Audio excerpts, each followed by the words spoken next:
بسم الله الرحمن الرحيم نحمده ونستعينه ونستغفره أما بعد أعوذ بالله من الشيطان الرجيم بسم الله الرحمن الرحيم الله لا إله إلا هو الحي القيوم صدق الله العظيم اللهم صل على محمد وعلى آل محمد كما صليت على إبراهيم وعلى آل إبراهيم إنك حميد مجيد اللهم بارك على محمد وعلى آل محمد كما باركت على إبراهيم وعلى آل إبراهيم إنك حميد مجيد۔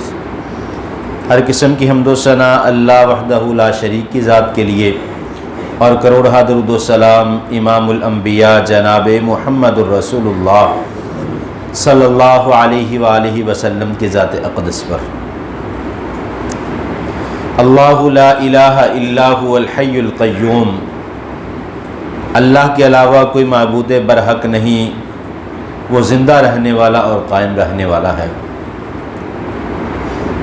گزشتہ روز کلمہ توحید کے متعلق لا الہ الا اللہ کی فضیلت کو بیان کیا، تو آج ارادہ رکھتا ہوں کہ توحید کی اقسام کے حوالے سے توحید کی 3 اقسام ہیں۔ پہلی جو توحید کی قسم ہے وہ ذات الہی کے متعلق، اور دوسری توحید کی قسم صفات الہی کے متعلق، اور تیسری توحید کی قسم عبادات الہی کے متعلق۔ عبادات، اس میں ہم اللہ کے علاوہ کسی کی عبادت نہیں کرتے، اس بات میں کسی کا اختلاف نہیں۔ ذات الہی اور صفات الہی، ان 2 چیزوں کے متعلق مختصر عرض کرنا چاہوں گا۔ اللہ رب العالمین اپنی ذات کے اعتبار سے اکیلے ہیں، وحدہ لا شریک ہیں، اللہ کا کوئی ثانی نہیں۔ مثال کے طور پر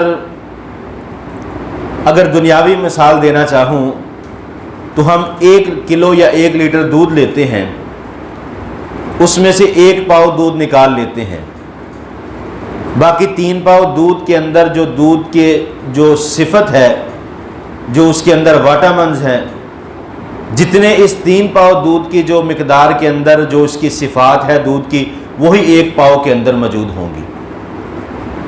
اس کو 1 کلو سے علیحدہ کیا، اس کے جو اصل چیزیں ہیں وہ اس کے اندر وٹامن وغیرہ سب کچھ اس کے اندر شامل ہے، چاہے وہ 1 چمچ لے لے، آدھا کلو لے لے یا 1 پاؤ لے لے۔ اللہ رب العالمین ذات کے اعتبار سے بالکل وحدہ لا شریک ہے، اور اللہ رب العالمین نے قرآن پاک میں بے شمار مقامات پر اس بات کا اعلان فرمایا کہ عبادت کرنی ہے تو صرف میرے علاوہ کسی کو میرے ساتھ شریک نہیں ٹھہرانا۔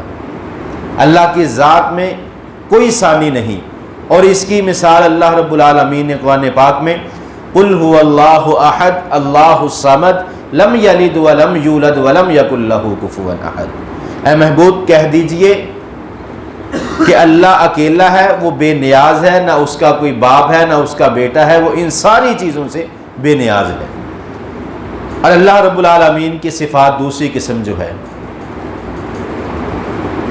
غفور الرحیم اللہ کی صفت ہے، سمیع و بصیر اللہ کی صفت ہے، سننا اور دیکھنا اللہ کی صفت ہے۔ اب یہاں پر ایک اشکال پیدا ہو جاتا ہے، سنتے ہم بھی ہیں، دیکھتے ہم بھی ہیں، غفور الرحیم ایک وقت میں ہم اتنے مہربان اور شفیق بن جاتے ہیں، جبار اور قہار غصہ اتنا شدید آ جاتا ہے کہ ہم انسان کی جان تک لے لیتے ہیں۔ یہ اللہ رب العالمین کی صفات ہیں، لیکن انسان کے اندر بھی پائی جاتی ہیں۔ اب یہاں پر فرق کس چیز کا ہے انسان اور اللہ کی صفات کے اندر؟ سمیع بصیر، سننا اور دیکھنا، دیکھتے ہم بھی ہیں، سنتے ہم بھی ہیں۔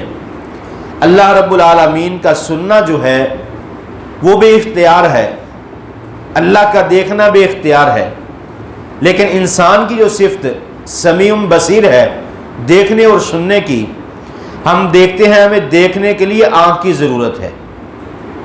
اگر آنکھ موجود ہے، جیسا کہ اس دنیا میں بے شمار نبینہ حضرات ہیں، آنکھیں موجود ہیں لیکن آنکھوں کے اندر نور موجود نہیں۔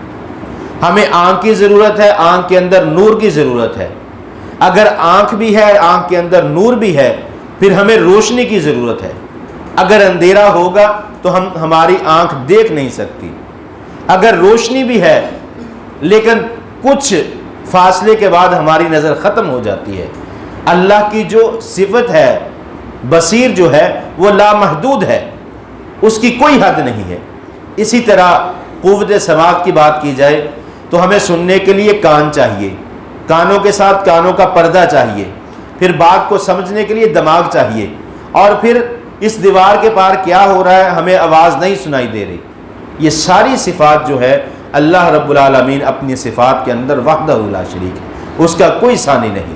اسی طرح عبادات ہیں، عبادت بھی اللہ وحدہ لا شریک کے لیے خاص ہیں. اگر انسان وہی عبادات جو اللہ کے لیے ہم کرتے ہیں، نماز ہم اللہ کے لیے پڑھتے ہیں، اگر کسی اور کے لیے پڑھیں گے شرک ہو جائے گا. ہم قیام اللہ کے لیے کرتے ہیں، کسی اور کے سامنے ہاتھ باندھ کے کھڑے ہو جائیں گے وہ شرک بن جائے گا.